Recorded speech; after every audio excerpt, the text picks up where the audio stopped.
ஜெப ஆலய தலைவனாகிய எவீர் என்பவனுடைய மகள் திடீரென்று வியாதிப்பட்டு மரண அவஸ்தையினால் படுத்திருந்தாள். அப்பொழுது அவன் இயேசுவை பற்றி கேள்விப்பட்டு, நான் இயேசுவை சந்தித்தவரை என் வீட்டிற்கு அழைத்து கொண்டு வரப்போகிறேன், என் மகளை அவரால் தான் காப்பாற்ற முடியும் என்று அவன் புறப்பட்டு போனான். அப்பொழுது இயேசுவை சந்தித்த பொழுது அவருடைய பாதத்தில் விழுந்து, ஐயா, என் மகளுக்கு 12 வயதாகிறது, அவள் திடீரென்று வியாதிப்பட்டு மரண அவஸ்தையினால் படுத்திருக்கிறாள், நீர் வந்து அவளை தொட்டு சுகமாக்க வேண்டும் என்று வேண்டிக் கொள்கிறேன் என்று சொன்னான்.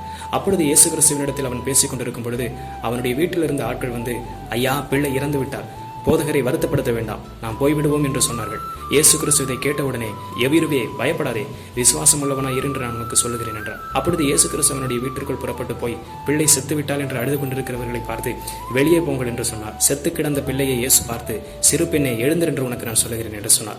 இயேசு கிறிஸ்து சொன்ன அடுத்த கணமே அவள் படுகையிலிருந்து மரண அவஸ்தையிலிருந்து எழுந்து உட்கார ஆரம்பித்தார். இயேசுவை சந்தித்தவர்கள் ஒருபோதும் வெட்கப்பட்டு தலைகுனிந்து போனதாக சரித்திரமே இல்லை. இயேசு கிறிஸ்துவால் மாற்ற முடியாத வியாதி இந்த உலகத்தில் ஒன்றுமே இல்லை.